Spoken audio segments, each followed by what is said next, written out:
খিচুড়ি বসিয়েছি, মানে এখন আপাতত খালি চাল আর ডালটাকে বসিয়েছি ভাজা করে, ঠিক আছে? ভাজা করে চাল আর ডালটাকে জল দিয়ে বসিয়েছি। এটা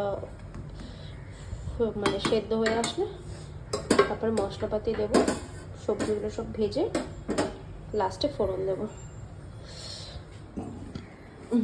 কী কী সবজি দিচ্ছিস খিচুড়িতে? গাজর দিচ্ছি, আলু দিচ্ছি, আর একটা ফুলকপি নিয়ে এসেছি, ফুলকপি দিচ্ছি, ব্যাস। আর কি হবে খিচুড়ির সাথে? কি খাবি খিচুড়ির সাথে? কিছুই না, ডিম ভাজা। আর বেগুন এনেছি, বেগুন ভাজা খাবি না? আমি বেগুন খাই না। বেগুন খাস না? খাই, কিন্তু আমার এখন ভালো লাগছে। আমার আম তেলটা কতদিন হয়েছে আমি রোদে দিতে পারছি না। দেখো আমি আম তেল বানিয়েছি। বাইরের ওয়েদারটা দেখো পুরো প্যাচ প্যাচে, একটু বৃষ্টি পড়ছে, বৃষ্টি পড়া ওয়েদার, ভিজা ভিজা করছে। তো যার জন্য আম তেলটা আজকে আমি অনেক দিন ধরে হয়েছে রোদে দিতে পারছি না। জামা কাপড়ও রয়েছে অনেকগুলো, সেগুলো হচ্ছে ধুতে পারছি না। বললে